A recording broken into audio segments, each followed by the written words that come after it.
Hey everybody, welcome to the Man of Leek. I'm John as always, and this is a bit of a delayed update for Theros Beyond Death previews.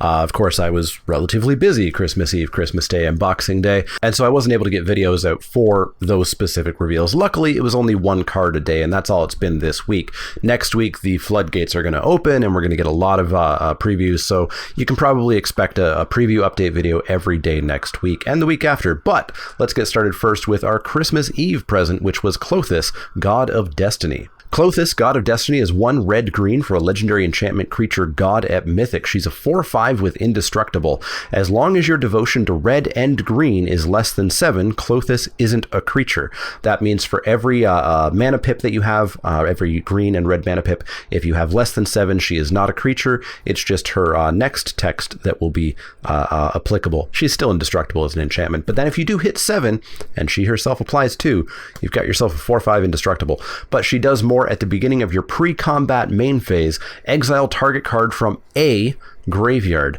If it was a land card, add red or green mana to your mana pool. Otherwise, you gain 2 life, and Klothys deals 2 damage to each opponent. Klothys seems kind of scary. A big part of it is the 3 mana cost. Maybe I'm just having Oko flashbacks, but 3 mana is scary when there's a whole lot of power and toughness and stuff like that attached to it.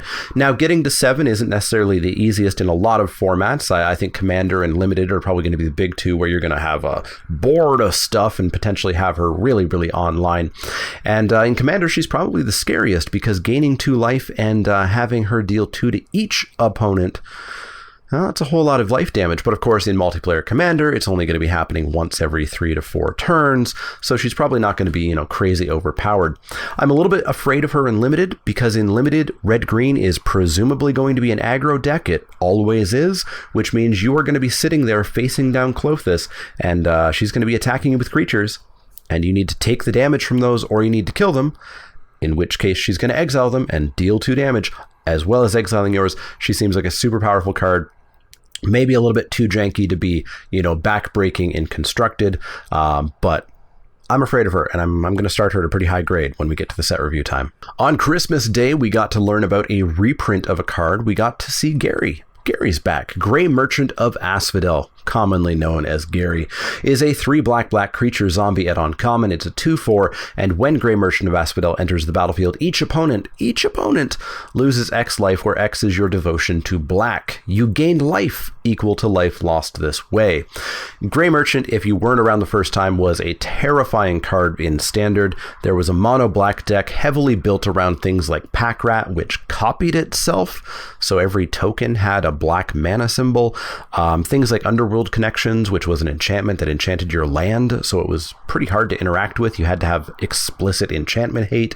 There were a lot of ways of getting a whole lot of devotion to black, and this thing would come down and deal 6, 7, 8 damage and heal you for 6, 7, 8 life. And it only took a couple and you were dead.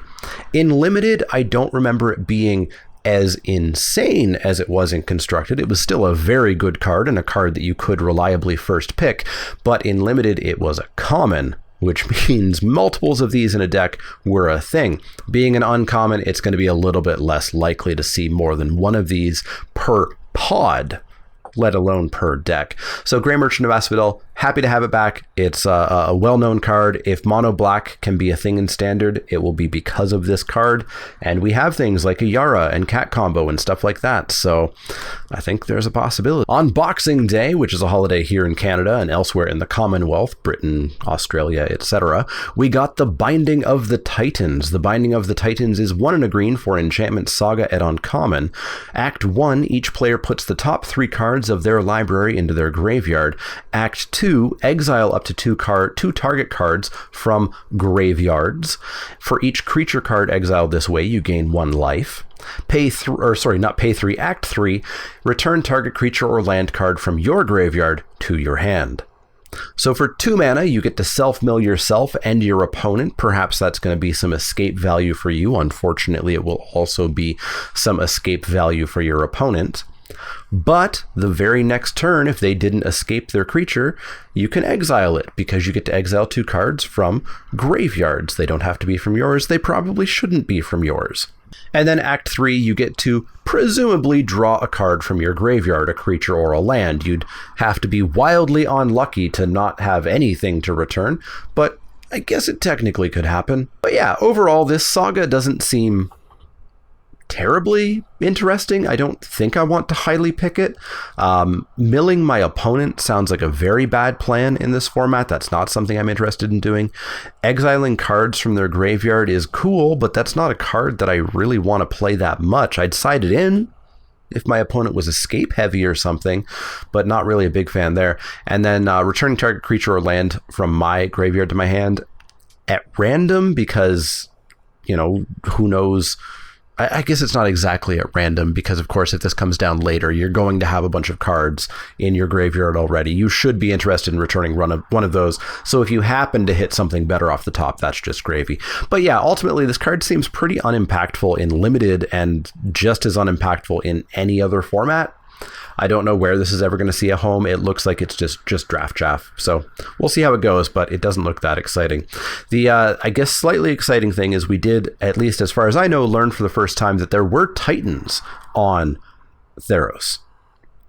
And that there was a war between the gods and the Titans, and the gods won and became the gods. And apparently that if the Titans were to ever be released, it would be very bad. The final card that we got revealed this week was revealed today. It was Allure of the Unknown. Allure of the Unknown is 3 black-red for a sorcery at rare. Reveal the top 6 cards of your library. An opponent exiles a non-land card from among them, then you put the rest into your hand. Sounds pretty good, right? Right? But wait, that opponent may cast the exiled card without paying its mana cost. This card sounds awful to me. I'm sure if you could get a combo deck going in some format, whether that be Commander or a casual kitchen table top kind of play or whatnot, and, you know, drawing those 6 cards allows you to end the game, cool. Maybe it can work there.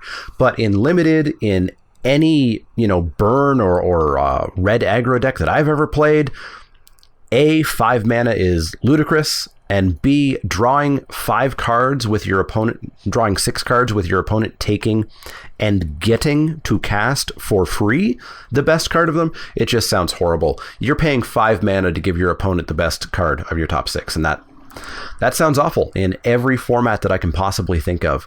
Not a fan of this card. It's going to get a pretty bad grade in the set review as far as Limited goes, and in Constructed, I think it's got to be such a weird, specific combo deck that would want this that I just don't know if it's going to see any play. Not a big fan of this card. So that's the cards for the last few days, the update for December 27th. As I said, we will start getting more of these next week, where I'll have a lot more cards to talk about every single day, so stay tuned for those.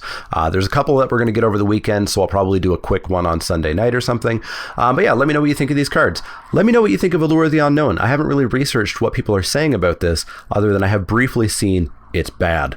If you know a combo that this goes in, let me know in the comments down below. I'd love to see it. Are you as afraid of Klothys as I am? Because she seems kind of like a one-sided sulfuric vortex.